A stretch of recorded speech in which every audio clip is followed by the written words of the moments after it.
자, 반갑습니다. 정의뇌박 이재원입니다. 여러분들의 구독과 좋아요, 좋은 컨텐츠를 만드는데 큰 도움이 됩니다. 부탁드리겠습니다. 그래서 ADHD 치료제는 저희 두 번째 말씀드리고 싶은 내용인데요. ADHD 치료제가 ADHD가 있는 사람들에게만 도움이 되는 걸로 잘못 오해하고 있으세요. 근데 ADHD 치료제는 그렇지 않습니다. 왜 마약과 같은 약들 이런 게 주로 ADHD 치료제로 이용이 되죠. 미국 같은 경우에는 암페타민이라고 하는 성분이 실제 치료제로 처방이 돼요.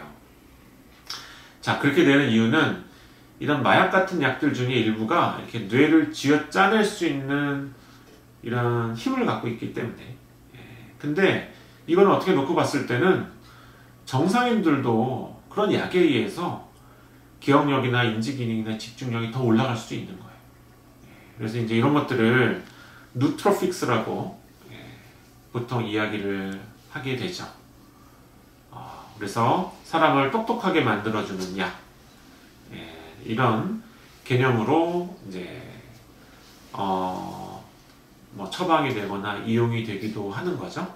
자, 그래서 ADHD 치료제는 ADHD가 있는 사람들만 도움이 되는 것은 아니에요. 그래서 어떤 분은 옆에 있는 친구가 ADHD 치료제를 먹고 있는데 하나를 빌려서 먹어보고 내가 집중이 확 올라가고 좋아지는 느낌이 드니까 내가 ADHD였구나. 그래서 저 이제 치료받고 싶어요 하고 오는 사람들도 있어요. 근데 그거는 그렇지가 않습니다. 그거는 누구나 ADHD 치료제에 의해서 그런 뭔가 내가 특히나 뇌 컨디션이나 여러 가지가 약간은 좀 피곤감이나 이런 것들이 있는 상태였을 때 ADHD 치료제가 그런 것들을 좀 없애고 나의 퍼포먼스를 더 올려주는 이런 형태의 효과를 보이게 되는 거죠.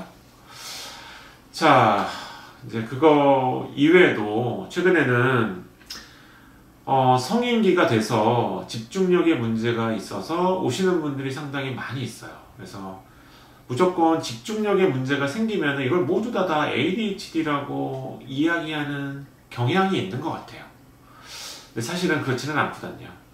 정말 ADHD 문제가 있으신 분들은 어렸을 때 학창 시절부터 뭔가 행동상의 문제가 생겨서 성인기까지 그게 쭉 이어지는 경우가 정말 ADHD라고 볼 수가 있고요. 그래서 지금 성인기에 진단을 받았더라도 과거에 나의 과거 뭐 생활기록부나 이런 거 상에 나의 행동 패턴이나 이런 게 어땠었는지 이런 게 정말 정확한 진단을 위해서는 좀 도움이 되는 정보로 필요하기도 한 거죠. 자, 제가 이제 봤을 때는 성인기에 ADHD 증상이 있다라고 오시는 분들의 상당수는 진짜 전형적인 어떤 ADHD 를 갖고 계신 분은 사실은 많지 않다고 생각을 해요. 그거 이외에 다른 여러 가지 스트레스나 이런 것들로 인해서 내가 너무 불안도나 아니면 뇌 안에서는 세로토닌이나 도파민의 부족이 발생을 하게 되는 거고요.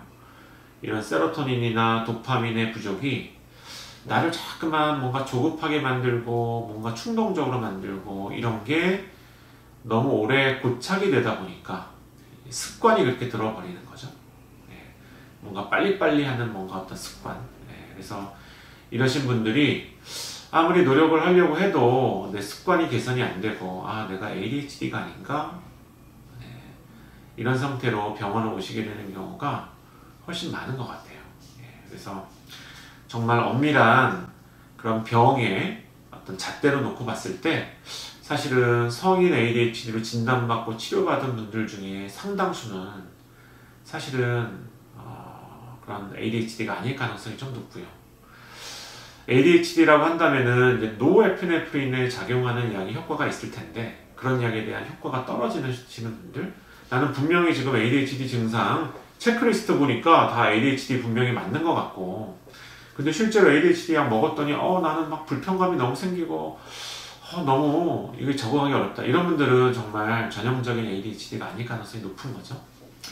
그래서 이제 이런 분들은 그게 아닌 내가 여러 가지 어떤 스트레스나 이런 상황에 세로토닌과 도파민 같은 뇌에 필수적으로 필요한 중요한 호르몬들이 결핍이 나한테 왔는데 이게 오랫동안 지속이 되고 반복이 되다 보니까 ADHD와 비슷한 유사 증상을 보여서 어려움을 겪는 가능성이 훨씬 높습니다. 그래서 이런 것들을 조사를 하기 위해서는 뇌파 검사도 해보고 이런저런 검사를 통해서 이분이 도파민, 세로토닌 결핍, 또 ADHD 증상의 유무 뭐 이런 것들을 좀 명확하게 볼 필요가 있어요. 그래서 그거에 맞는 본인의 문제에 맞는 처방과 치료를 받으셔야지만 이 문제가 좀 더 확실하게 해결이 될 수가 있겠죠. 그래서 나는 ADHD 증상이 있는데 ADHD 약 먹어봐야 절반밖에는, 물론 도움이 안 되는 건 아닌데 한 절반밖에는 좋아지지 않는다. 이런 분들은 엄격히 놓고 봤을 때 ADHD 문제가 아닌 다른 문제를 갖고 있을 가능성이 높다. 네, 이렇게 생각이 되고요. 그래서 ADHD라고 하는 말과 진단이 너무 요즘 현대사회에 너무나 많이 과하게 이용이 되고 또 이런 약에 대한 처방도 너무 불필요하게 많이 이루어지는 것 같아요. 그래서 그런 게 약간 안타깝기도 하고, 왜 영화 중에 리미트리스라고 하는 영화가 있죠. 이게 그 ADHD 약과 비슷한 그 누트로픽스가 그 메인 주제가 되는 이런 영화예요. 근데 이게 영원히 나한테 좋은 영향을 미치지는 못하죠. 그 영화를 혹시 한번 보고 그러시면은 그런 내용들, 나한테 도움이 되는 측면도 있지만 마이너스적인 측면이 있는. 그래서 지금 ADHD 치료제도 마찬가지입니다. 이게 ADHD가 정말 있는 분한테는 굉장히 필요한 치료제 역할을 하겠지만 그렇지가 않은 다른 요인으로 인해서 ADHD 증상이 생기신 분들한테는 어떻게 놓고 봤을 때는 영원한 해결책이 되기는 어려워요. 자, 그래요. 그래서 ADHD에 대한 좀 명확한 이해를 돕기 위해서 오늘 이 영상을 촬영을 해봤습니다. 많은 도움이 되셨기를 빕니다. 이상 마치겠습니다.